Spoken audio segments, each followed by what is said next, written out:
নমস্কার, আমি শম্ভু, আপনাদের হোস্ট, বাস্তু এক্সপার্ট এবং নিউরোলজি স্পেশালিস্ট। আশা করি শ্রী গুরুর আশীর্বাদে আপনারা প্রত্যেকে ভালো আছেন। প্রথমত আপনাদের বুঝতে হবে বাস্তুশাস্ত্র কি, তারপর তার কি বিধান দিচ্ছেন সেটা ভেবে দেখুন। বাস্তুশাস্ত্র কার উপরে দাঁড়িয়ে আছে? আমি কার উপরে দাঁড়িয়েছি? এই পৃথিবী কার উপরে দাঁড়িয়ে আছে? যাকে মানছি ভগবান, সেই ভগবানটা কি? তাই এই বাস্তুশাস্ত্রকে জানতে গেলে প্রথম এই 5 এলিমেন্টস বা পঞ্চতত্ত্বকে জানতে হবে, যেটার উপর নির্ভর বা ডিপেন্ড করে পুরো বাস্তুশাস্ত্র।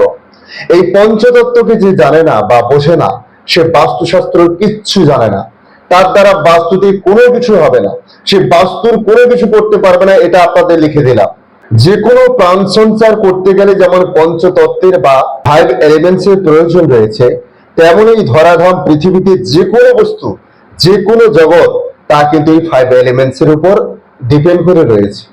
যেমন বাংলাতে বলা হয়েছে কি, জল, বায়ু, অগ্নি, পৃথিবী এবং আকাশ, যাকে ইংরেজিতে কি বলা হয়, ওয়াটার, এয়ার, ফায়ার, আর্থ এবং স্কাই।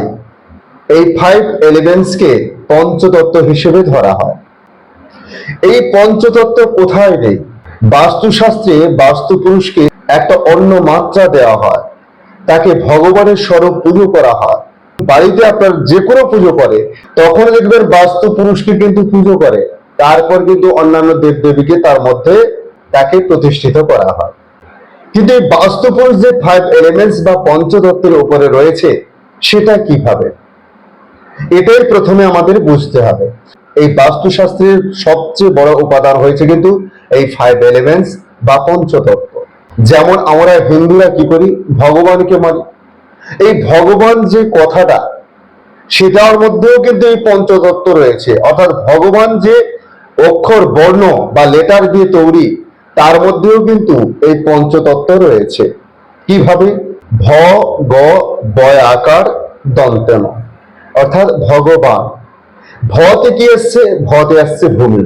দেখুন পঞ্চতত্ত্ব কিভাবে ভগবানের সঙ্গেও যুক্ত, বা এই পঞ্চতত্ত্ব নিয়ে ভগবানের নামকরণ হয়েছে। ভতে কি আসছে? ভূমি। গতে কি আসছে? গগন, অর্থাৎ আকাশ। বতে কি আসছে? বায়ু। আতে কি আসছে? অগ্নি, অর্থাৎ আগুন। দন্তের কি আসছে? নীর বা জল। তাহলে দেখুন এখানেও কিন্তু পঞ্চতত্ত্ব রয়েছে। তাই এই পঞ্চতত্ত্ব ছেড়ে কোনো কিছুই নয় এই ধরাধামে। বাস্তুশাস্ত্র তো কোনো মতেই নয়। এবারে আপনাদের মধ্যে প্রশ্ন হতে পারে যে বাস্তুশাস্ত্রের মধ্যে পঞ্চতত্ত্ব রয়েছে, তাকে নিয়ে কেন এত কথা বলছে? দেখুন, এই পঞ্চতত্ত্ব বা 5 এলিমেন্টস আপনার বাড়িতে কিভাবে পজিটিভ এনার্জি তৈরি করে বা একটা ক্রিয়েশন তৈরি করে। কিভাবে? আপনি প্রথমে ধরুন আকাশ। আকাশ থেকে কি হচ্ছে? বৃষ্টি হচ্ছে, অর্থাৎ আকাশ থেকে বৃষ্টি, জল তৈরি হলো। সেই জল থেকে কি হচ্ছে? গাছপালা তৈরি হচ্ছে। গাছপালা থেকে অক্সিজেন অর্থাৎ বাতাস তৈরি হচ্ছে। সেই গাছপালা বা বাতাস থেকে আসছে কি না আগুন। কিভাবে? গাছপালা যখন শুকিয়ে যাচ্ছে, তখন কিন্তু আগুন সৃষ্টি করে, অর্থাৎ অগ্নি তৈরি করে। এরপরে সেই আগুন যখন পুড়ে যাচ্ছে, সেই আগুন যখন গাছপালাকে পুড়িয়ে দিচ্ছে, তখন কি তৈরি করছে? ছাই, অর্থাৎ পৃথিবী তৈরি হচ্ছে। সেখান থেকে আবার বায়ুমণ্ডলীতে সার্কুলেশনের প্রভাবে বায়ুমণ্ডল উত্তপ্ত হয়ে তৈরি হচ্ছে কি না আকাশ। তাহলে বুঝতে পারলেন কিভাবে সার্কেলটা ঘড়ির কাঁটার মতো একে অপরকে তৈরি করতে সাহায্য করছে। এবারে আপনাদের মাথায় রাখতে হবে যে একে অপরের ক্ষতি কিভাবে করতে পারে বা কিভাবে ডিস্ট্রয় করছে। দেখুন, আগুনকে ধ্বংস করে কি? জল। আগুনে যদি জল ঢালা হয়, সে কি করবে? ধ্বংস করবে না আগুন জ্বলতে সাহায্য করবে? নিশ্চয়ই সাহায্য করবে না। তাহলে এক্ষেত্রে কি হচ্ছে? আগুনে জল দেওয়া মানে আগুন নিভে যাওয়া। এরপরে যদি গাছপালার কাছে যদি আমি কুড়ুলের আঘাত করি বা মেটাল দিয়ে আঘাত করি, তাহলে সেক্ষেত্রে কি হবে? গাছ ধ্বংস হবে, কেটে পড়বে, সবুজায়ন ধ্বংস হয়ে যাবে।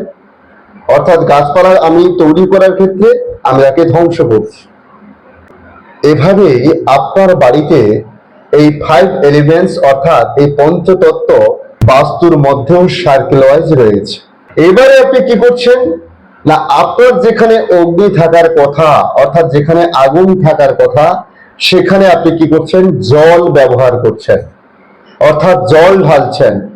সেখানে আপনি স্নানের ঘর করেছেন, আপনি বাথরুম করেছেন, টয়লেট করেছেন, তাহলে আপনার সেখানে এই যে অগ্নিতত্ত্ব যেখান থেকে তৈরি হওয়ার কথা, সেখানে আপনি তাকে ধ্বংস করছেন না তাকে আপনি তৈরি করছেন? আপনি ধ্বংস করছেন। তাই ওই বাড়িতে যে ব্যক্তি থাকছে, অর্থাৎ যারা যারা থাকছে, তাদের মধ্যে অগ্নিতত্ত্বের প্রভাব কিন্তু কমছে। আমাদের মধ্যেও যে 5 এলিমেন্টস বা পঞ্চতত্ত্ব রয়েছে, নিশ্চয়ই আছে, এটা জানেন। এই পঞ্চতত্ত্ব আমরাও কিন্তু এই পৃথিবী থেকে সংগ্রহ করছি বা এই প্রকৃতি থেকে নিচ্ছি। তা আমি যেখানে বসবাস করছি সেখান কি আলাদা? তাহলে আমি যেখানে বসবাস করছি সেখানে যখন অগ্নি কমে যাচ্ছে বা খতম হয়ে যাচ্ছে বা ধ্বংস হয়ে যাচ্ছে, সেখান থেকে আমার শরীরে অগ্নিটা আসবে কি করে? তখন কি হচ্ছে না, আমার শরীরে নানা সমস্যা দেখা দিচ্ছে। আমার শরীর টেম্পারেচার দিন দিন কমছে। ডাক্তার বলছে যে আপনার মধ্যে রক্তহীনতা, অর্থাৎ ব্লাড তৈরির যে সার্কুলেশন বা ব্লাড তৈরির যে ব্যাপারটা, সেটা কিন্তু তৈরি হচ্ছে না। তাহলে বাস্তুর সঙ্গে আপনার জীবনে কিন্তু জড়িত। তাই পঞ্চতত্ত্বকে ছাড়া যেমন বাস্তু হয় না, বাস্তু ছাড়াও আপনি থাকতে পারবেন না। বা পঞ্চতত্ত্ব যেখানেই ডিস্টার্ব হোক না কেন, আপনার বাস্তু ডিস্টার্ব হবে, আর বাস্তু ডিস্টার্ব মানে আপনি ডিস্টার্ব হবেন। এরপরে আপনি বলতে পারেন যে যার অগ্নিকোণ বা অগ্নিজোন বা অগ্নির জায়গা অনেক বড় রয়েছে, সেক্ষেত্রে কি হতে পারে? আগুন যদি অতিরিক্ত বেড়ে যায়, তাহলে তো আমাকে জল ঢালতেই হবে, না হলে কি করে কমাবো? এখানেই কিন্তু প্রশ্ন। দেখুন, সবাই বাস্তুবিদ হয়ে গেছে, বাস্তুবিদ হয়ে বাজারে বেরিয়ে পড়েছে, কিন্তু তারা জানে না যে অগ্নিকে কমাতে গেলে কি করতে হবে। আপনি যদি আগুনের কাছে জল রাখেন বা আগুনে জল ঢালেন, সে আগুন কমে যায় না আগুন নিভে যায়? কোনটা হয়? জল দেওয়া মানে আগুন কমে না, আগুন নিভে যায়। তা আগুন যতই বেড়ে যায়, আপনার যদি কন্ট্রোলে আগুনকে আনতে হয়, সেক্ষেত্রে কি করতে হবে? আর্থ, অর্থাৎ মাটিকে নিয়ে এসে তার কাছে দিতে হবে বা মাটি চাপাতে হবে। অর্থাৎ মাটি জাতীয় কোনো জিনিস যদি আপনি তার উপরে দেন, ওই আগুনের উপরে ফেলেন, তাহলে আগুনের প্রভাবটা কিছুটা কমবে। যতটা ফাঁকা থাকবে জ্বলবে, না হলে কিন্তু সেটা প্রায় কমে যাবে বা নিভে যাবে। তাহলে অগ্নি বা আগুন কমাতে গেলে কি করতে হবে? আমাদের এই আর্থ এলিমেন্টকে কিন্তু যোগ করতে হয়। এটাই হচ্ছে বাস্তুশাস্ত্র। বাস্তুশাস্ত্র বলছে যে আপনি আগে কন্ট্রোল করুন এই 5 এলিমেন্টস কে। আপনার বাড়ির মধ্যে আর কোনো কিছু নেই, 5 এলিমেন্টস কে কন্ট্রোল করুন, আপনি ঠিকঠাক ভাবে ইউজ করুন, আপনি দেখবেন আপনার বাড়ি ঠিক জায়গায় চলে এসেছে, আপনিও ঠিক জায়গায় চলে এসেছেন। দেখবেন যাদের বাড়িতে অগ্নি বড় রয়েছে, অর্থাৎ অগ্নির জায়গাটা বড়, সেইখানে বেডরুম রয়েছে, তাদের দেখবেন ব্লাড প্রেশার অনেক হাই, তারা কোথায় কোথায় রেগে যায়, রাগান্বিত একটু বেশি। তাই বলেছি বন্ধু বারবার যে বাস্তুশাস্ত্রবিদ বা বাস্তুবিদ হওয়া অত সোজা নয়। এর বিষয়ে যথেষ্ট পড়াশোনা করতে হয়, যথেষ্ট জানতে হয়, তবেই একজন বাস্তুবিদ হতে পারে। নামে আমি আমার বাপ ঠাকুর কিছু ছিল, কিছুটা জেনে গেছি, তা নিয়ে বাজারে বেরিয়ে পড়েছি, হয়ে গেল, তা কিন্তু নয়। এক্ষেত্রে কিন্তু ভুল হবে। তাই বারবার কাউকে ছোট না করে বলছি, আপনি সঠিক ওয়েতে চলুন, সঠিকভাবে চিন্তাধারা করুন। আপনার প্রথম কাজ হচ্ছে এই 5 এলিমেন্টস কে কন্ট্রোল করা। কোন জায়গায় কি রাখবো, কি ধরনের জিনিস ব্যবহার করব, কোথায় কি রাখলে ভালো হবে, মেইন এন্ট্রেন্স কোথায় হতে পারে, ব্রহ্মস্থানটা কি, তাকে কিভাবে রাখা উচিত, ঈশান কোণে কি রাখবো না, অগ্নিতে কি রাখবো না, এই বিষয়গুলো যদি ঠিকঠাক ভাবে আপনি একটু ব্যবহার করতে পারেন, তাহলে দেখবেন আপনার জীবনে পরিবর্তন অবশ্যই আসবে। কারণ আপনি যদি একটা খারাপ খাবার না খান, তাহলে আপনার পেটের মধ্যে কিন্তু ইনফেকশন আসবে না কোনো মতে। কারণ আপনার পেটে খাবার যাওয়ার জন্য কিন্তু পেট তৈরি করা হয়েছে, আর ওখানে খাবার না গেলে আপনার শরীরও থাকবে না। তা আপনার পেটের মধ্যে খাবার যাওয়া মানে আপনার পেট খারাপ বা শরীর খারাপ হবে তা কিন্তু নয়। আপনি খারাপ জিনিসটাকে ভোগ করেছেন, অর্থাৎ আপনি যে ভক্ষণ করেছেন যেটাকে, সেটাকে কোনো না কোনো ভাবে কোনো কিছু খারাপ জিনিস ছিল যেটা আপনি অজান্তে খেয়ে ফেলেছেন, তাহলে আপনি প্রকৃতির বিরুদ্ধে লড়াই করেছেন। এই বিষয়গুলো জানতে হবে। আপনি যেটাই করুন না কেন, সেটাকে আপনাকে আগে বুঝতে হবে যে আপনি তার বিরুদ্ধে না তার পক্ষে রয়েছেন, অর্থাৎ আপনি কি ফ্রেন্ডলি রয়েছেন নাকি অ্যান্টি রয়েছেন। তাই বাস্তুশাস্ত্রতে এই ছোট্ট ছোট্ট বিষয়গুলো হলেও অনেক বড় জিনিস, এগুলো আগে সবার প্রথমে জানতে হবে।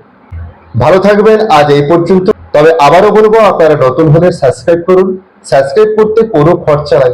সাবস্ক্রাইব করলে আপনার লাভ হবে, কারণ আপনি পরবর্তী ভিডিওগুলো একের পর এক সবার প্রথম পেয়ে যাবেন। অর্থাৎ ভিডিও ছড়া মাত্র আপনার কাছে চলে যাবে। আপনি না হয় 2 মিনিট নষ্ট করলেন, কিন্তু আপনি ভেবে দেখুন আপনার জীবনে আপনি কি পেলেন। আপনি তখনই বুঝবেন যদি এই ভিডিওগুলোর মধ্যে একটা ভিডিও সঠিকভাবে আপনার জীবনে আপনি ইউজ করতে পারেন, সেখান থেকে আপনি কতটা লাভবান হবেন আপনি নিজেও কল্পনা করতে পারবেন না। লাইক করুন, শেয়ার করুন, কমেন্টস করুন। কমেন্টসে জানান যে আপনার বাড়িতে কোথায় কি রয়েছে বা আপনি কোনো সমস্যায় ভুগছেন কিনা। অবশ্যই রিপ্লাই দেওয়ার চেষ্টা করব। পাশাপাশি যদি আপনি মনে করেন আমার সঙ্গে প্রাইভেটে যোগাযোগ করতে চান, তাহলে অবশ্যই এই স্ক্রিনে দেওয়া নাম্বারে যোগাযোগ করতে পারেন। ভালো থাকবেন। রাধে রাধে। জয় শ্রীকৃষ্ণ। জয় জয় বজরঙ্গবলী। আপনাদের মধ্যে লুকিয়ে থাকা সকল পরমাত্মাকে আমার কোটি কোটি প্রণাম।